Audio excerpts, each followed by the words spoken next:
So yesterday was the 16th anniversary of the war in Iraq. The war is now old enough to drive. Obviously, at this point, nobody even bothers discussing what victory would mean. We're effectively just there permanently. You know, this is what, without sounding too conspiratorial here, this is what the military-industrial complex wants. War is very profitable for, you know, certain people.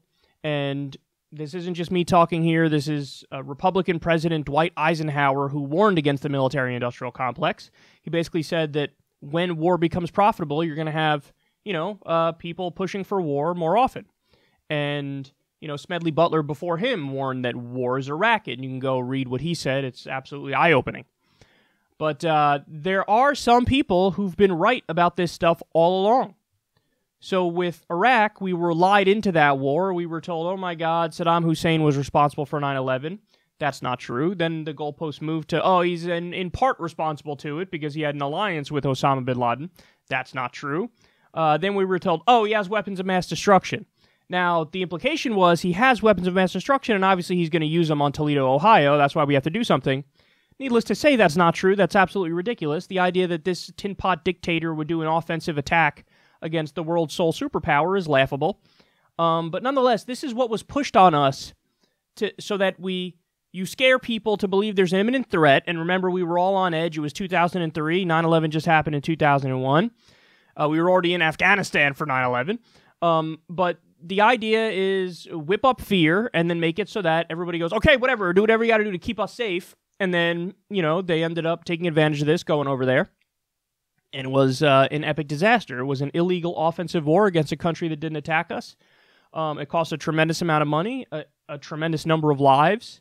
It was devastating. It was something, and is something, because again, we're still there, that really shaped my politics. Because I remember coming up as this was happening, and the more you learn, the older I got, the more I realized this doesn't make any sense at all. Like, what is going on here? Again, it's an incredible feeling to see what you're about to see, which is there were a few lone voices in the wilderness of sanity. One of those voices is America's dad, Bernie Sanders. He warned everybody up front. As there was this war fervor in Washington, D.C., and everybody was like, yeah, we got to go attack Saddam Hussein, we got to invade Iraq, it's not a question. Everybody just shut off their minds and went forward like lemmings. Bernie Sanders said this. Gentleman from Vermont is recognized for 5 minutes. Thank you, Mr. Speaker, and I thank my friend from New Jersey for yielding. Mr. Speaker, I don't think any member of this body disagrees that Saddam Hussein is a tyrant, a murderer, and a man who has started 2 wars. He is clearly someone who cannot be trusted or believed. The question, Mr. Speaker, is not whether we like Saddam Hussein or not. The question is whether he represents an imminent threat to the American people and whether a unilateral American invasion of Iraq will do more harm than good. Mr. Speaker, the front page of the Washington Post today reported that all relevant U.S. intelligence agencies now say, despite what we have heard from the White House, that, quote, Saddam Hussein is unlikely to initiate a chemical or biological attack against the United States, end quote. Even more importantly, our intelligence agencies say that should Saddam conclude that a U.S.-led attack could no longer be deterred, he might, at that point, launch a chemical or biological counterattack. In other words, there is more danger of an attack on the United States if we launch a precipitous invasion. Mr. Speaker, I do not know why the President feels, despite what our intelligence agencies are saying, that it is so important to pass a resolution of this magnitude this week, and why it is necessary to go forward without the support of the United Nations and our major allies, including those who are fighting side by side with us in the war on terrorism. But I do fear that as a part of this process, the President is ignoring some of the most pressing economic issues affecting the well-being of ordinary Americans. There has been virtually no public discussion about the stock market's loss of trillions of dollars over the last few years, and that millions of Americans have seen the retirement benefits for which they have worked their entire lives disappear. When are we going to address that issue? This country today has a $340 billion trade deficit, and we have lost 10% of our manufacturing jobs in the last 4 years, 2 million decent-paying jobs. The average American worker today is working longer hours for lower wages than 25 years ago. When are we going to address that issue? Mr. Speaker, poverty in this country is increasing and median family income is declining. Throughout this country, family farmers are being driven off of the land, and veterans, the people who have put their lives on the line to defend us, are unable to get the health care and other benefits they were promised because of government underfunding. When are we going to tackle these issues and many other important issues that are of such deep concern to Americans? Mr. Speaker, in the brief time I have, let me give you 5 reasons why I'm opposed to giving the President a blank check to launch a unilateral invasion and occupation of Iraq, and why I will vote against this resolution. 1, I have not heard any estimates of how many young American men and women might die in such a war, or how many tens of thousands of women and children in Iraq might also be killed. As a caring nation, we should do everything we can to prevent the horrible suffering that a war will cause. War must be the last recourse in international relations, not the first. Second, I am deeply concerned about the precedent that a unilateral invasion of Iraq could establish in terms of international law and the role of the United Nations. If President Bush believes that the U.S. can go to war at any time against any nation, what moral or legal obligation could our government raise if another country chose to do the same thing? Third, the United States is now involved in a very difficult war against international terrorism, as we learned tragically on September 11th. We are opposed by Osama bin Laden and religious fanatics who are prepared to engage in a kind of warfare that we have never experienced before. I agree with Brent Scowcroft, Republican former National Security Advisor for President George Bush Sr., who stated, and I quote, "An attack on Iraq at this time would seriously jeopardize, if not destroy, the global counterterrorist campaign we have undertaken," end quote. Fourth, at a time when this country has a $6 trillion national debt and a growing deficit, we should be clear that a war and a long-term American occupation of Iraq could be extremely expensive. Fifth, I am concerned about the problems of so-called unintended consequences. Who will govern Iraq when Saddam Hussein is removed? And what role will the U.S. play in an ensuing civil war that could develop in that country? Will moderate governments in the region who have large Islamic fundamentalist populations be overthrown and replaced by extremists? Will the bloody conflict between Israel and the Palestinian Authority be exacerbated? And these are just a few of the questions that remain unanswered. If a unilateral American invasion of Iraq is not the best approach, what should we do? In my view, the U.S. must work with the United Nations to make certain, within clearly defined timelines, that the UN inspectors are allowed to do their jobs. These inspectors should undertake an unfettered search for Iraqi weapons of mass destruction and destroy them when found, pursuant to past UN resolutions. If Iraq resists inspection and elimination of stockpiled weapons, we should stand ready to assist the UN in enforcing compliance. I thank the gentleman. Wow. That was beyond prescient. I mean, he absolutely nailed it. Everything he said came to pass. What else is there to add on to it? So he says, he leads with probably the most crucial point, which is, yeah, we all agree Saddam Hussein is a terrible dictator. What he doesn't mention is, at the height of Saddam's atrocities, we were arming him and backing him. So that shows you how much this is, ever about morality and altruism and justice. At the height of his atrocities against the Kurds, when he was gassing the Kurds, we were arming him and backing him. So it's not about morality. But he says, hey, listen, we all agree he's a bad guy, he's a terrible dictator, but the question is not that. The question is he an imminent threat against the United States of America? And the answer is no. And he made a point there that I never thought of before, and this is totally true. The American people were actually put in more danger by attacking than not attacking. Because we're offensively attacking Saddam. What would have happened if Saddam knows, okay, well, I'm donezo, they're coming for me, the world's sole superpower, I'm obviously going to get caught at some point and going to get killed at some point, so, okay, launch a counterattack. So we were put in worse danger by going on the offense, which we did, than we would have been if we just stayed out That's a great point. Again, a point I never thought of before. Then he goes through his specific objections to the war. He has 5 of them. He says, first of all, how many U.S. soldiers are going to die and how many Iraqi civilians are going to die. Boom. Right there. That's it. That's the most important point.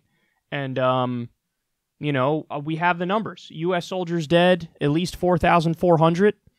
U.S. soldiers who were injured, not including PTSD, is about 32,200. Civilians in Iraq who were directly killed by the war, 134,000. And then indirect civilian deaths, and they lay this out in a report on Iraq. This is a report which I've cited repeatedly. It was released in Business Insider. They say deaths from the invasion that wouldn't have happened if the U.S. didn't invade. That's how they describe this. So not necessarily, direct deaths as in firing upon civilians, but people who may have died because they couldn't get access to food at certain points of the war, or they were accidentally caught in crossfire or something like that, or they fled their homes, and in the process of fleeing their homes, something happened. They couldn't get medical care and died. So in other words, deaths that happened as a result of the invasion that were not direct civilian deaths, that number is 655,000. And let me be clear, I'm giving the low estimates here. This is the low estimate, because there are estimates that go as high as 1 or even 2 million. So we know what happened. And this is, again, his number one concern, his number one point there when he got into the specifics was, how many U.S. soldiers are going to die? How many Iraqi civilians are going to die? We don't know, but this is not okay. And remember, everything back then they were selling like, we're going to go in there. It's going to be really easy. It's going to be really quick. They're going to greet us as liberators. They're going to be cheering for us, and it's all going to go smooth. And then the oil's going to pay for the war. And so many things they said that were just, now we know, hindsight is 2020, that it was just, they were all lies and they were all wrong. And the neocons, who were disgustingly wrong about everything, by the way, still have high-paying, cushy jobs, either in government or in the mainstream media. People like Bill Kristol, they're still taken seriously. And you have a bunch of, a bunch of these assholes are right back in positions of top authority and power, like John Bolton, who's controlling our foreign policy right now, when he was one of the architects of the Iraq War. So this is insane. And everybody who was right about the Iraq War, where are they? They're nowhere to be found. You got a few of them like Bernie, who was running for president, but a lot of these voices who were right, Phil Donahue was fired, and he was right. Jesse Ventura was let go from MSNBC, and he was right.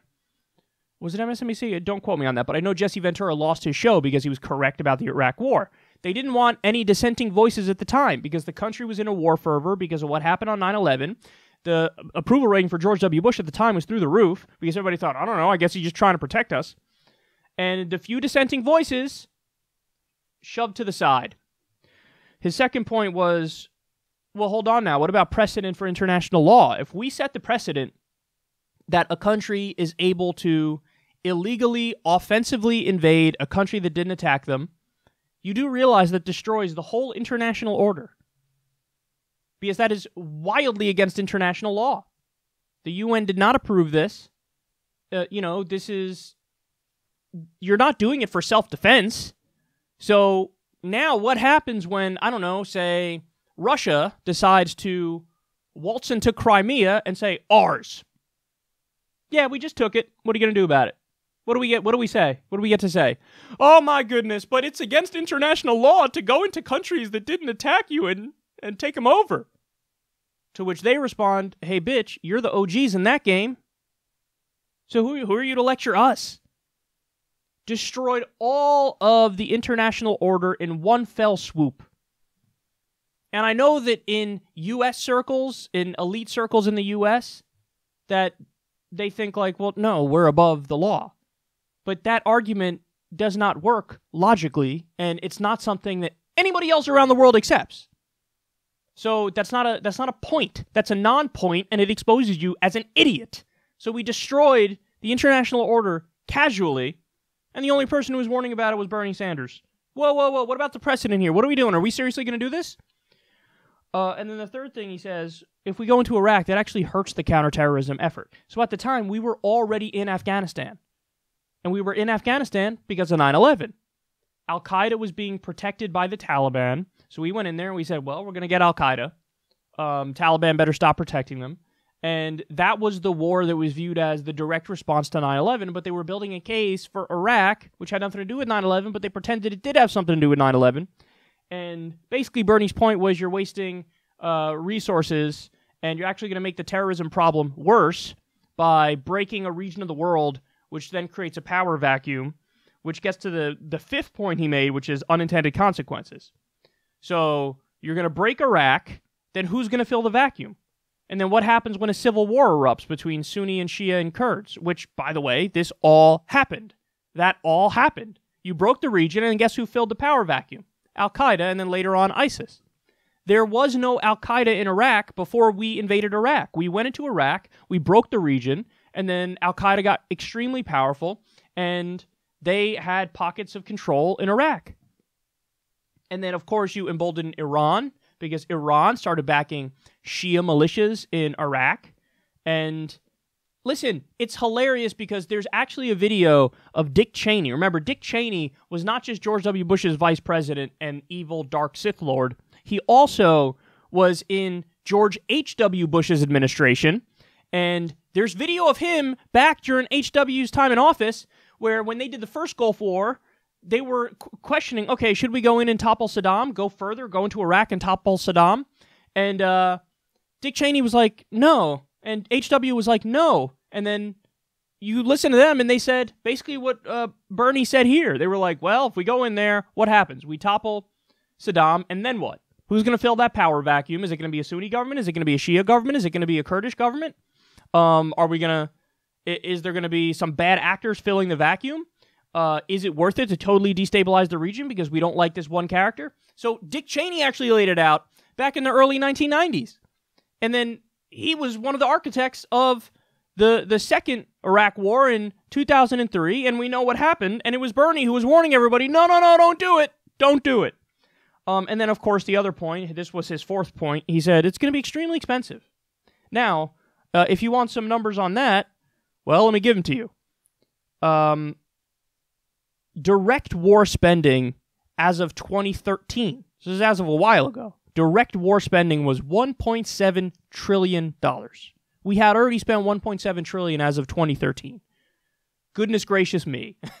And then by 2053, because the war is paid for with borrowed money, and we got to pay interest on that money, by 2053, it's going to cost $7 trillion. $7 trillion. Now, I don't need to remind you, the United States of America does not have universal health care, does not have free college. We have a student loan debt crisis. We have an infrastructure crisis. Our infrastructure is crumbling. And we wasted $7 trillion on an illegal offensive war against a country that didn't attack us. If you grew up at the same time I grew up, and this helped shape your political worldview, you're angry. Like, I'm angry. I'm furious over what happened. And then, older generations have the nerve to lecture millennials. Like, are you fucking kidding us? Are you kidding us? I don't know about you guys, but I graduated into the worst economy possible. I was done with college in 2010. The Great Recession hit in 2008. So graduated into a dead economy. People I went to school with, they when they graduated, they're like, I don't know what the fuck to do. Nobody's going to hire me. Nobody's hiring me. So graduated into a shitty economy. There was a subprime mortgage crisis and a Great Recession brought about by deregulation, which we had learned a generation earlier was a terrible approach to economics, which would fuck over the economy. But they did it anyway. They went to Iraq and Afghanistan and did the war on terror, blew trillions of dollars overseas. I mean, every major decision they made was wrong. And we suffered the consequences. But guess what? There was one dude who was warning every step of the way. And that dude happens to be running for president now. His name is Bernie Sanders. There's a meme going around online, and it's so true. They say, for every disastrous decision made in the past 30 years, there's a video of Bernie Sanders warning against it. That's 100% true. People wonder, why do you support Bernie? How could you not? If you give a shit about the actual issues, how could you not? I mean, it's honestly laughable if you don't. Like, what? What do you mean you don't? What do you want? No, I prefer a watered-down, shitty version of this guy who's going to end up being a milquetoast centrist and continue the status quo. All right, then you're a jackass. What do you want me to tell you? That's what you are. So, and I like how he also said at the end there, basically, okay, so what do you want to do instead of war? Just work with the UN. Work with the UN, figure out what's actually going on in Iraq if he has weapons of mass destruction, and then we'll find a way to get out of there. What's he going to do? Somehow say no to the entire international community, and we send in a UN peacekeeping mission, and he's going to attack the UN peacekeeping mission, then what happens? No, there was a way to, de-escalate this entire situation. And understand, we would have also not found those weapons of mass destruction. Except the ones that we gave him, which were from a generation earlier. We gave him the chemical weapons. But that's not what they were trying to push. They were trying to push, basically, nuclear weapons of mass destruction that he's going to use. So, unbelievable, man. Bernie Sanders nailed it yet again. Yet again. And he's running for president in 2020. So feel the burn. Feel the burn, absolutely.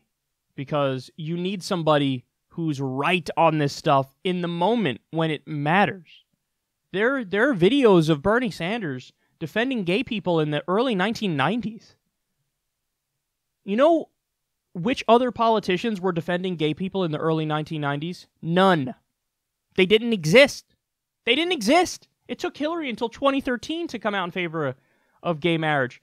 And by the way, what was Hillary saying back in 2003 for the Iraq War? She voted for it. What was she saying? And what was Uncle Joseph Biden saying, who's about to run for president too, by the way? They were saying the opposite of what Bernie was saying here. So it's about judgment. It's about leadership. This guy got it right. They got it wrong. And we're still in this war today. Today. I think the only candidate, or one of the only candidates, who would actually end this war and get us out of there is Bernie Sanders.